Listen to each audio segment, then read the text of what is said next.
I had a beautiful boss who's always backing me up, but she was always extremely unfriendly, so I wasn't very good at dealing with her.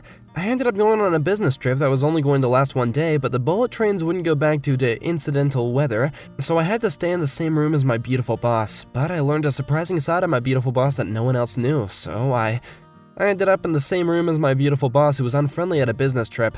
I found a bunch of condoms in her purse, so I questioned her, and Yomiko and I had started getting along about 5 years after I started working at my current company. I wasn't exactly the most efficient guy, so every time I made a mistake with something that I was doing, Yomiko, who was my boss, helped me out to figure out what it was. She was always very friendly throughout it, so I felt that I didn't know how to get along with her. I was going out with a cute type girl that I had known from college, but after I found a job, we had broken up. After that, I was living a pretty sad and lonely life without any love in the world. Then one day, when I was at work doing my usual thing, Yomiko, who was checking on the documents I'd submitted, started talking to me.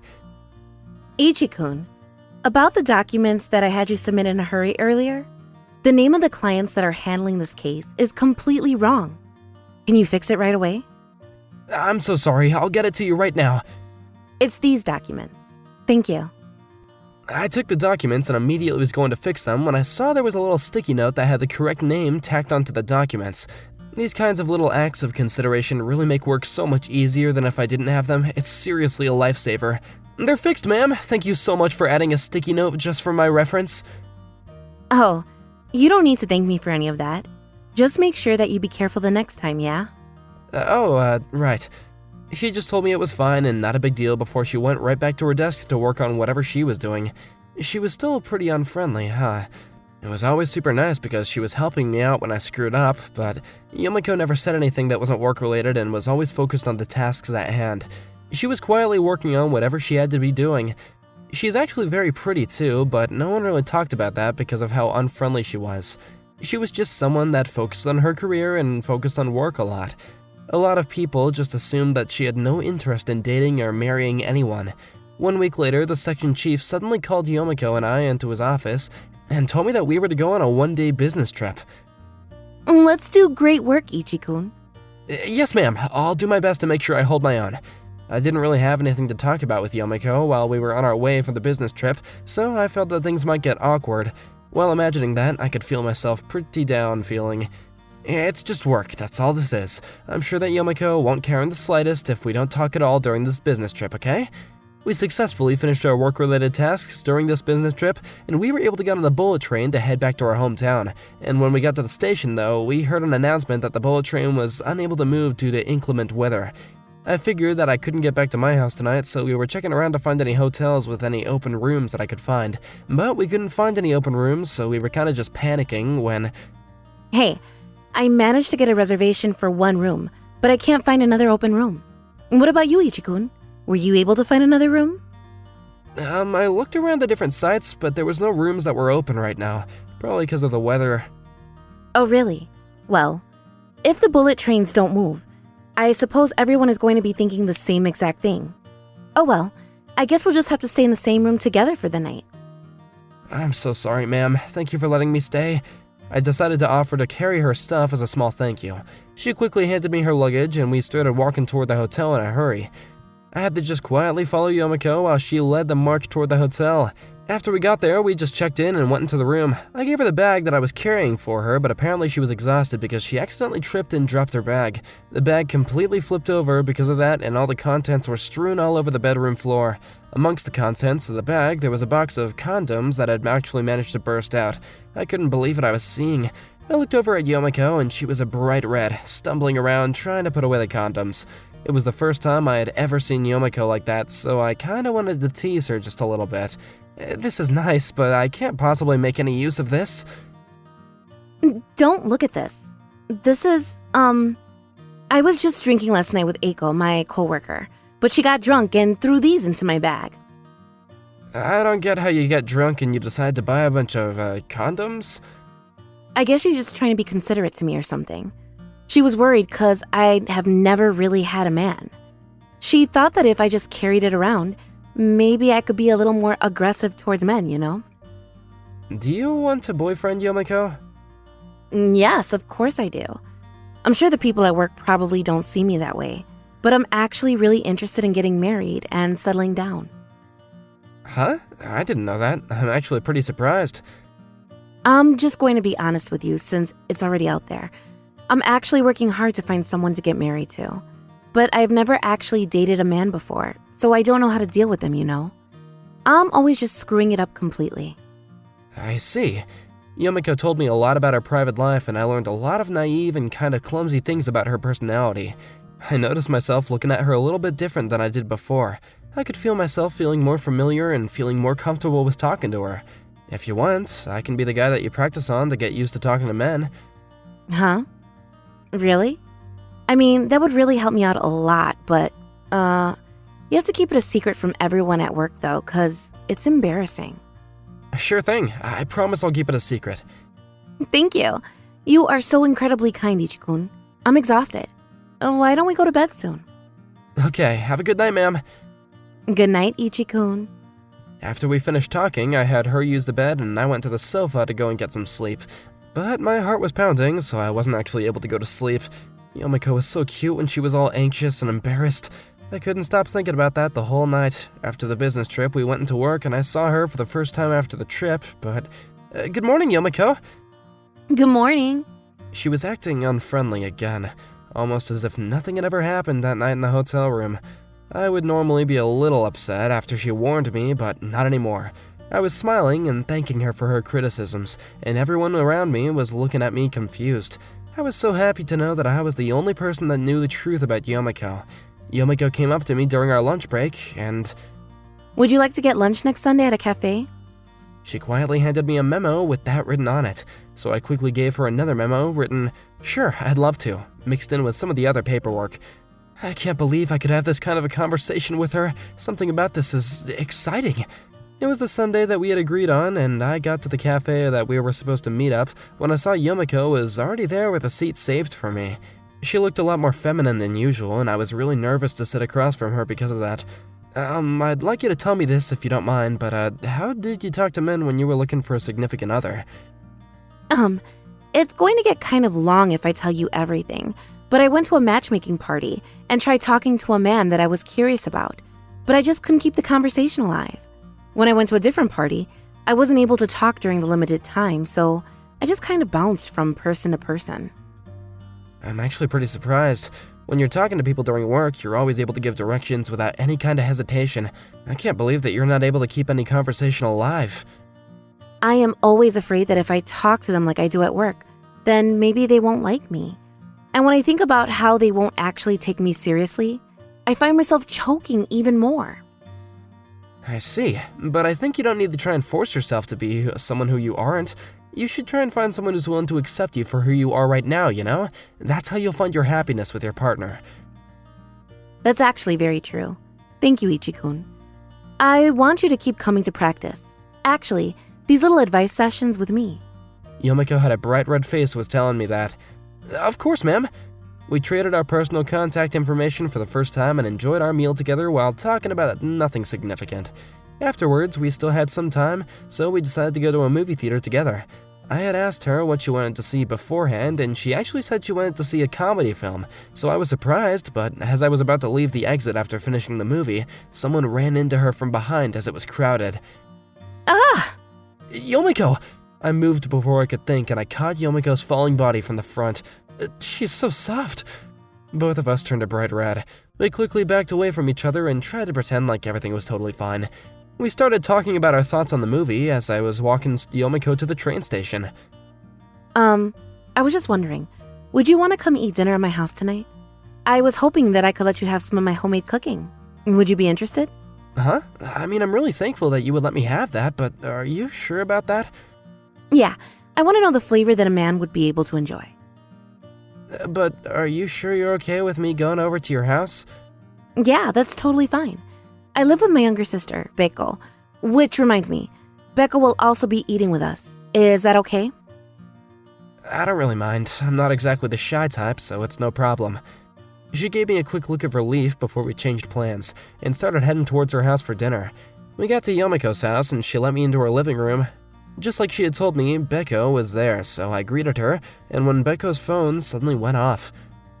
I'm sorry. Give me a moment. And she stepped out of the room. Beko apparently had to see her boyfriend right away, so she wouldn't be able to have dinner with us.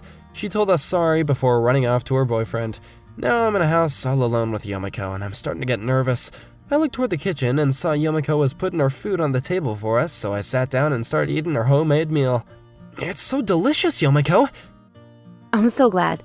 There's a whole lot more where that came from, so eat as much as you'd like. Okay, well, I'd like a second plate for starters, please. Coming right up. Hang on 1 second, okay? She seemed really happy that I was enjoying her food. After we finished eating our homemade meal, I headed toward the sink with all the dishes as a thank you, but I managed to trip on something and… oh crap, I'm gonna drop the dishes! Yomiko, who saw the whole thing, tried to catch me and stop me from falling, but she couldn't stand my weight, so I was more or less falling on top of her. I'm sorry, are you okay, ma'am? I opened my eyes that I'd closed from the impact after the fall, and I noticed that Yomiko's face, inches away from mine, was within kissing distance. I'm so sorry. Are you hurt at all? I'm fine. It didn't hurt much either. I'm totally okay, don't worry. Great. Looks like the dishes were safe too. I'm so relieved. Right.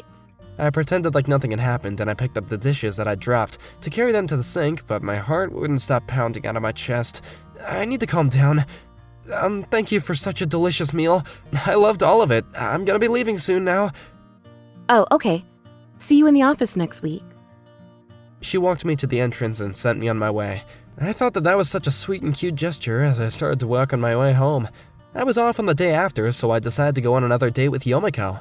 We continued to go on these dates in private, and we were slowly but surely starting to get close to each other. She started relaxing a little bit more around me, and she was much more open to just chit-chatting. I wonder what Yomiko thinks about me. How does she feel? I couldn't help but wonder, and I realized that I started falling for Yomiko as a woman, and not just someone I was giving advice to. The more that we got close to each other and the more friendly, the more things started to change at work as well.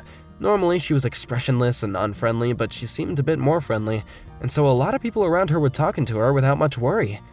As a result, work started moving much more smoothly than they did before, and I didn't know that Yomiko was able to make that kind of an expression. She's so much better than she was before. She was receiving compliments from everyone. Hearing people compliment her makes me feel like they're complimenting me, but I'm worried that I might have more rivals for her. That day, Yomiko called me up to a quiet place where there were not many people. She told me with a shy look on my face, I'm able to talk to everyone in the office much easier now thanks to you, Ichi-kun. Thank you so much. Oh, it's totally fine. You're a kind person to begin with, so it's got nothing to do with what I did. Even then, I'm really thankful for what you've done for me. Thank you so much. I was wondering what you were going to talk to me about. Called me up to a place like this. I was preparing myself for the worst.